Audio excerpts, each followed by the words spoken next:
রাজনীতিকে বাদ দিয়ে কোনো সভ্য সমাজে বসবাস করা কঠিন। আমি কোনো রাজনীতি করি না, এটা মিথ্যাচার। যারা ধর্মহীন রাজনীতি করি এরও কোনো না কোনো ধর্মের প্রতি দুর্বল। আসসালামু আলাইকুম রহমতুল্লাহ বরকাত। সবার কাছে দোয়া চাই। আজ প্রেসিডেন্ট নির্বাচন অনুষ্ঠিত হয়েছে, ফল যা হওয়ার আমরা পেয়ে গেছি।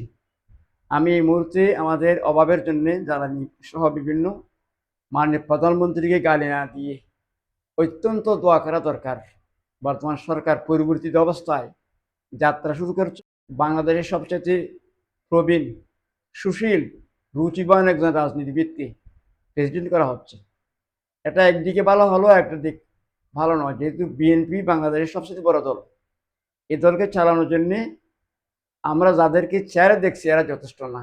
উনি ছিলেন, আল্লাহ আমাদেরকে পরিবর্তিত দায়িত্বশীলদেরকে দিয়ে এই দলকে এবং সারা দেশকে পরিচালনার এই সক্ষমতা দান করুন, এই দোয়া করি।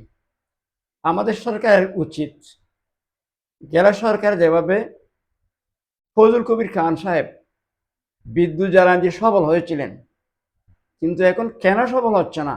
এত সমর্থন, এত বড় দল। আমি আমাদের সরকার প্রধানকে, যে ক্ষেত্রে জনগণ ভোগান্তিতে রয়েছে সেই মতো দিক বিবেচনা করার আহ্বান জানাবো। আর অবশ্যই কেউ আল্লাহর রহমত ছাড়া সফল হবে না, অবশ্যই গ্যারান্টি দিয়ে বলা হচ্ছে।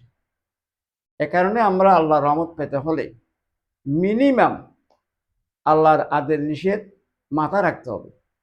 আমি বলছি না যে আমাদের তরিকতের মতো খলিফা হতে হবে, এমন নয়। আমরা আসলেই যারা ধর্মহীন রাজনীতি করি এরও কোনো না কোনো ধর্মের প্রতি দুর্বল। আলহামদুলিল্লাহ, ভালো দিক। আর যারা আমরা রাজনীতিহীন ধর্ম করি, আমরাও কোনো না কোনো রাজনৈতিক দলকে ভোট দিয়ে সমর্থন করি। অতএব এই যে প্রচ্ছন্নভাবে সমর্থন করার চাইতে আমরা স্পষ্টভাবে আমরা আদর্শবান হই।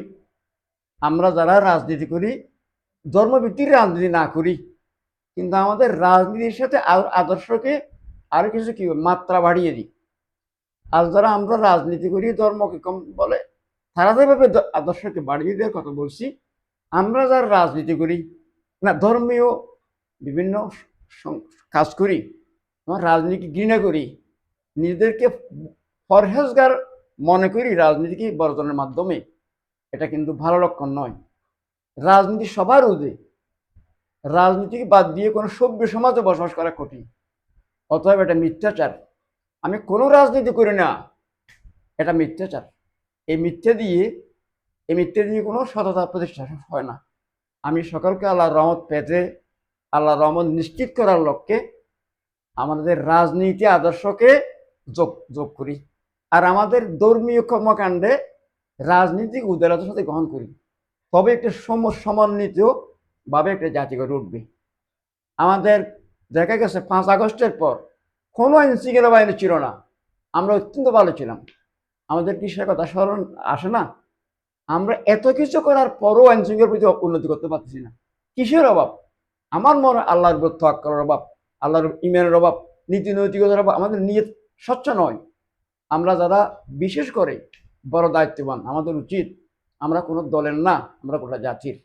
অতএব রাজনীতির প্রথম শর্তই হচ্ছে দেশপ্রেম, জাতিকে সেবা করা, বৃহত্তর অঙ্গনে সেবা করা। আমি এ কারণে আমাদেরকে একটু আল্লাহর উপর নির্ভরশীল হওয়ার, আল্লাহর বিধান যেভাবে তরিকত, তবলিগ, হেফাজত, জামাত বলে এইভাবে করার দরকার নেই।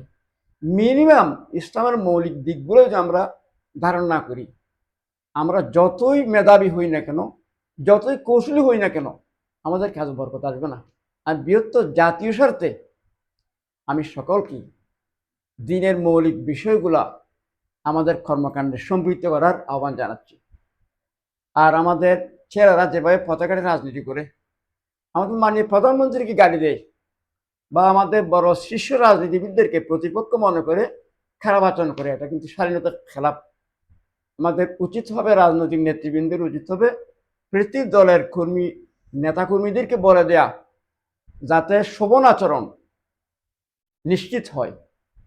আমি কোনো দলের প্রধানকে, কোনো সিনিয়র রাজনীতিবিদকে ছোটখাটো কর্মীরা, রাজনৈতিক কর্মীরা গাড়ি দেওয়া, এটা আমি ভালো মনে করি না। এর কারণেও আইন শৃঙ্খলার প্রতি অবনতি ঘটে। এ কারণে রাজনীতির একটা মাপকাঠি থাকা দরকার। যেভাবে আমরা মানদণ্ড দিচ্ছি, মেম্বার চেয়ারম্যানের যোগ্যতা, মেম্বার এতটুকু, চেয়ারম্যান এতটুকু যোগ্যতা না হলে, একাডেমিক কোয়ালিফিকেশন না থাকলে নির্বাচন করতে পারবে না।